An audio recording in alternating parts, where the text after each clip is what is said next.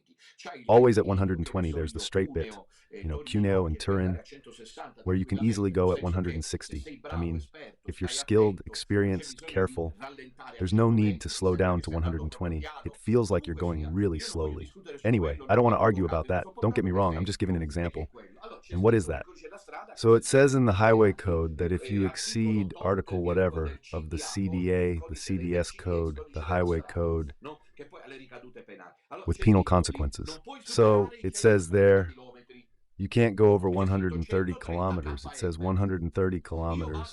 I'm going at 160. Gosh, darn it. The highway patrol will stop me. Documenti, eccoli qui. Documents, here they are. You know you were speeding, don't you? Speeding? What speeding?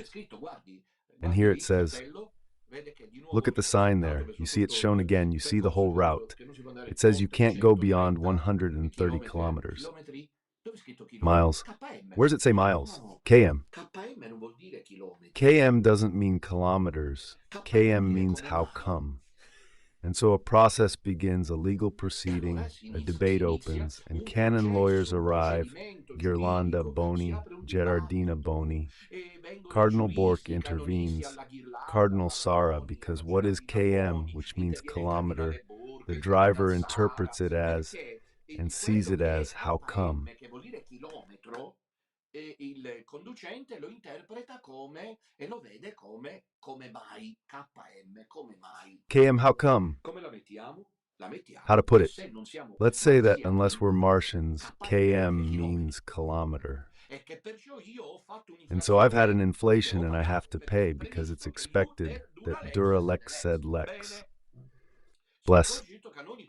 If canon law in canon 332 paragraph 2 stipulates that it's not a text about charity, because we always have to say this, it's not as if the code is a text of dogmatic study. The code, the word itself says codex, isn't a text of theology. It's not a philosophy book to be interpreted as one wishes. The text, damn it, the code, it's the laws.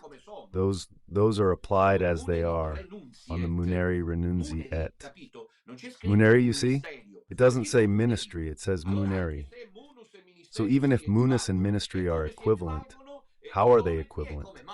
Kilometers and why, but kilometers, not how come. That's stating the obvious. That's how it works right now in the grotesque landscape of Roman Catholicism. God allows it, as Don Enrico said yesterday, because it's written that way, and it's a moment of grace. Catholicism won't quit. In the sense that we could also say he resigns but doesn't abdicate, as Professor Brunoni more elegantly puts it, that is, he resigns but doesn't truly abdicate because he retains the munus. And as Cionci'S has always said, he places himself, he relegates himself to an impeded position. That is, to an impeded position, except then to move to a mystical position. In Cionci'S case, it will be in a mystical position. Dr. Cionci, mystical. We can see what kind of mysticism that is. By the way, because it should be known that on Sunday, Don Minutella will be in Charleville-Mézières, a few hundred kilometers from the other incredible meeting, what's happening with the propaganda of this circle. So Don Minutella sows hatred, you understand. I sow God, it's easy. This is very easy to get across to those who don't know me well. Let's get back to us here. Said 6 bonus me, and then there's the fact that since the seat is impeded, it's not vacant. A conclave is convened. If I'm not mistaken, it seems that there are cardinals to whom Cionci, along with those who write that Brother Celestine has put on weight and Don Minutella is mad, are submitting a petition to Cardinal Sarah. Or am I wrong, Cardinal Sarah, if I'm not mistaken, and I'm not, entered the conclave in 2013. 2013, he entered the conclave. We'll never know if he voted for Bergoglio or not, but he did enter the conclave. All the cardinals appointed pre-Bergoglio have already entered the conclave. The situation is that the Universi Dominici Gregis prevents the election of a new pope if the previous one is still alive. No declaration is needed. Then what happens? Or those who intervene, for example, Sarah, certainly intervene in a rather interesting way with Benedict XVI. Writing the book together, this is the time of synthesis now, the time of synthesis to fly higher, a stroke of the wing, writing the book from the depths of our hearts, in which in 2019-2020, Ratzinger and Sarah put the brakes on the initiative, which should now come to fruition in a while, of the abolition of celibacy and of deaconesses, due to regions lacking priests. Then Sarah takes some other initiatives. So Burke, we were talking about it yesterday, with the cardinals, first of all, about the first doubts in 2017, and then about the second doubts in 2023. There have been a few initiatives, but it's one thing to have these initiatives, which, however laudable, haven't had at this point, we can say, if we're not stupid, any effect. Like 𝐥'𝐤𝐵's initiatives, why aren't these having any effect? Because in there, the establishment is Bergoglian. Who to turn to when all back Bergoglio? Who are you talking to? We should ask. Anyway, the short circuit, as we said, clearly comes from Bologna. How are we trying to show this? How to explain that to a couple of scoundrels who only know how to spew venom and who are behind Dr. 𝐥'𝐤𝐵? It's clear that it's now all-out war. And then he gets resentful. Oh well, I was saying that we should make it clear that the Jesus statues no longer work for a simple reason, which is this. We've said it often, I'm saying it again, and I'll repeat it many times. The canonical issue. They claim we don't address it, even regarding cionci. In his channels, the people who follow him are writing that we've finally gotten rid of that embarrassment, that Don Minutella, who wants to be a guru, a holy man of Carini. It's a shame for them, the poor unfortunate souls, that the first person to address the canonical issue, the very first one when John was Mr. Nobody, was not dominated. No one in this field here, because he was already a journalist, but in this field here, it wasn't anyone. Dr. 𝐥'𝐤𝐵 was already Don Minutella. Instead, he was traveling around Italy. He had already written the books, etc., in which it clearly emerged that Bergoglio is not the Pope, according to the laws of the Church. What were these cardinals to do? After all that 2013 mess, the cardinals, the ones Bergoglio's supporters and Father Fair looked to with hope, still had years to intervene. Sounds like a joke, honestly, I must say. Anyway, they need to be respected. Let's hope the tone is lowered on all sides, because it's truly unbelievable. And what's infuriating is when they then attribute it to Don Minutella, you know? I remember primary school. Fingers and eyes they poke, and you apologize. Dunno, really. So I was saying that if they're late with these cardinals, these cionci, who are watching with great interest, who have had ample time from 2013 to the 31st of December 2022 to try to highlight the anomaly, the canonical legal antinomy. No one did. No pre-Bergoglio cardinal appointed did that. Not a day's passed. From 2013 to 2022, 9 years, if I recall. Right? 9 years. 9 years, my dear flowers, are made up of 12 months every year. 12 months of 365 days. I don't know what the cardinals have been up to in the face of this anomaly. They didn't believe us, or they think everything's fine. I remind you that Cardinal Burke, along with Cardinal Bramiel, then threw the solution to the case to the laity. The key turning point is the Vere Papa Mortis Est. On December 31st, 2022, the Pope spoke of the catechism, proving he was. You can see it was catechism. Die. And from the 31st of December 2022 to the 20th of January 2023, and only in that specific time frame, it was legitimate and necessary that if even a single cardinal suspected that Bergoglio is not the Pope and that Benedict XVI was, he should have intervened by convening a conclave, trying to show what the problem was, because, unless I'm mistaken, and unless we're dealing with hot air, the Pope dies, and there's no impeded see. There's a vacant see, so the legal status changes completely. Why are people still talking about an impeded see? The impeded see no longer exists. Like Pope Formosus, who was exhumed and seated. Should we expect them to exhume and seat the corpse on the Peter's throne to say the see was impeded? No. It's clear that no, the restricted area no longer exists. There's no longer any restricted area. There was one. The area is no longer restricted. The area is occupied by Satan. Here's today's passage, and I conclude. That is the real big question that escapes the 𝐥'𝐤𝐵ians, Father Fare, I hope with good intentions, But I must tell the truth. I'll tell you this another time. Anyway, the thing that's being overlooked is that the big question, this big issue, can no longer be that of the impeded see. If we do archaeology, otherwise we end up recognizing the Pope, who succeeds Bergoglio as legitimate, because there were cardinals appointed, because 𝐤'𝐵, in my opinion, wants to prepare for this, but I hope he has the dignity not to do it. The idea that, since there are cardinals appointed pre-Bergoglio who enter the conclave, and some of these can uphold their conscience, the conclave will be valid. They'll be able to do that. You see? So what's being overlooked is that the big question is no longer about the impeded see, but the big question is knowing how to make these things interact. And this is possible because it's foreseen, I said this on Thursday and Tuesday in Bologna, to make the canonical, juridical, legislative dimension interact with the theological, dogmatic, spiritual, and prophetic one. On the other hand, as I explained, the Code of Canon Law is positive law, in the sense that it is written by men, but it is written and signed by the Pope, because the Code of Canon Law, compared to all other sovereign and supranational legal systems, is a positive legal system that draws on biblical revelation. In fact, the ultimate aim of the Code is the salus animarum, the salvation of souls, not just the solution to the problem as such, but the salvation of souls. Meanwhile, the cardinals have, but I can't see how we'd expect anything from them. If it arrives, look, I'll be the first to kneel and sing Te Deum Laudamus, for goodness sake. Let that be clear, because here I hope we all have the salvation of the Church at heart.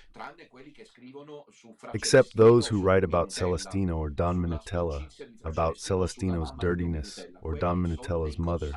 Those are pirates. Those are people who have liquefied their conscience. These people who follow cionci'S channel and pretend to be interested in the Church's resolution, they are people who deserve from us total disdain. I'm referring to cionci'S, Father Fare, and so on. It should be clear that the question of the impeded see or the anti-pope is risking becoming grotesque if one doesn't realize that these cardinals, to whom appeal is made, all entered the conclave, those appointed pre-Bergoglio, because they were the pre-Bergoglio and then Ratzinger appointees. So they entered the conclave in 2013. In the space of 9 years, in which Bergoglio dismantled the Catholic faith, and while Benedict XVI was alive, nothing concrete was done. The people were abandoned. Those left captive in Italy would have been lost if not for me and my brothers. Thirdly, Pope Benedict has died. The real and dead Pope hasn't come out. I'd like to understand what to expect now. Will something come out? And if nothing comes out before the conclave, what are we pushing for in 2036? Because Cardinal Velci, celebrating with Pope Fra Celestino and his successor for years, suddenly changes course. You see what's at stake here. I tell Dr. cionci'S, with my affection, sincere or not, who knows? Dr. cionci'S, I invite you, on behalf of those who yesterday offended Brother Celestine, because you know what an esteemed, honorable man Brother Celestine is, you know it well. Watch where you're standing, please, because this is a serious matter. Let it be resolved and deal with something else. Take my advice. If you want to continue dealing with the blocked premises, do as you please. But you're getting yourself into trouble with these petitions, with these ideas. It's not provocation. It's a truly fatherly, priestly act I'm performing. Let it go. There's the devil in this. You don't realize, you who mock, who say the rosary, you who say we've schismed, you who won't say whether you believe or not. Except then, not having wasted time inviting Father Fare to a celebration, you, who probably nobody knows if truly a man of faith, gets involved in this diabolical game. Look, Dr. cionci'S, this is the apocalypse, and you shouldn't be aware of it, because your programs in the past spoke, now much less. But it's a strategy that doesn't work. I remind you, they spoke of a Gnostic church. Or am I wrong? Of the serpent Christ. You've done extraordinary work on a Bergoglio who worships Satan. The P on the crucifix, the Masonic Gnostic esoteric symbols on the crucifix. What happened to all that? But do you really want to fight this dimension, this satanic cabal, of which you're only aware through canon law and petitions? Dr. cionci'S, forget it, listen to me. Because anyone who follows her then sees what kind of people they are, if they offend a holy man, like Brother Celestino. What kind of people are they, coming to say things about my mother, who died just a few months ago? What kind of people does she have behind her to save the Catholic heritage in historical and political terms? But on Saturday, meanwhile, you're going to a mystical center. I don't know, look, be careful, because on the other side, they're not messing around. If you're not equipped, they'll destroy you. But not in a dramatic way. They don't like bloodshed. They'll destroy your image, destroy your reputation. Dr. Cionci'S, in my opinion, and I say this because I like him, in my opinion, he's taking this risk. He's running this risk. He's running this risk. The level that's never been reached in his channels, the lowest of the comments from his followers, that among Celestino for hygiene reasons. But how is he not ashamed, Cionci'S, to still leave? Please, the director, show again the comment 17 hours ago, Antonio Bellessa, 536, Brother Celestino. Of course they threw him out, hygiene issues. This is the level of those who, with Cionci'S, must save the church, who have Catholicism at heart, who want the true pope, who want the church to know. Is this the level? So, if that's the level, you see, I don't know. But the real big question isn't that now, the blocked seat. The big question, I might write a book on this, is Bergoglio's not pope, but leads the false church. I've written about this in my books for years. That is, the one he leads it's no longer the Catholic Church. I would invite Father Fare, something he hasn't done, to correct the statement he put in my mouth. Namely that I said that is no longer the Catholic Church. Because I know that theologically this isn't possible. Let's not play childish games that break dolls, Father Fare.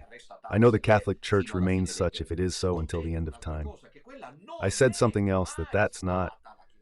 I've never been to the Catholic Church, and it's the fulfillment of prophecies. So here the theme of prophecies, while Cionci'S went to speak in Namur or Brussels on Saturday with the woman who invited him after she'd invited me, then she invited Cionci'S, then Father Fare left. So you, Dominatella, know, because you bring hatred, I invite Cionci'S, who instead allows us to go to Mass in union with Father Fare, because these people don't care a bit about the real issue, as long as they keep going to Mass and have their little groups. Where's a mystic, I gather, and that doesn't belong there, you see? He, who boasted about not saying whether he believes or not, is going to give a talk on Saturday in a context like that. But the most worrying thing, dears, is the dead end, especially as we're all in France soon. A bit of a blind alley, really. Why a small blind? That's clearly not the Catholic Church. It's evident that this, first of all, is not, it's a church opposing the gospel. Where did Cardinal Sarah shout that? Where's Burke to shout it? Right, I'll stop here because otherwise these discussions never end. Meanwhile, I remind you tonight at 9 o'clock, don't miss the episode from my book, The Lamb's Symphony, the 5th chapter of Apocalypse, the 19th episode. Very interesting. The title, The Lamb, the Seals, the History of the World Finds Meaning, a very interesting text. This is the post. Share it, share it, share it. Like it. Actively participate with your contribution, including financial support, because we're facing some difficulties again at the moment. The work down in Little Nazareth continues, as you can understand. Then, as I announced, and I announced it enthusiastically, we need to see how, because I announced it enthusiastically, but now we need to find how things stand at the moment, even between Celestino, nodding his head, securing the funds to start the work in Trebisonda. But how is the apostolic work in Little Nazareth and Trebisonda, Little Nazareth and Little Tabor, going to be sustained? If there are any significant donations, yes. Otherwise, we're really in trouble, because within a year I should be starting work on. In a year to Tabor. We need funds, let's hope. That's the postal account there. But if you can make a donation, I think that's it.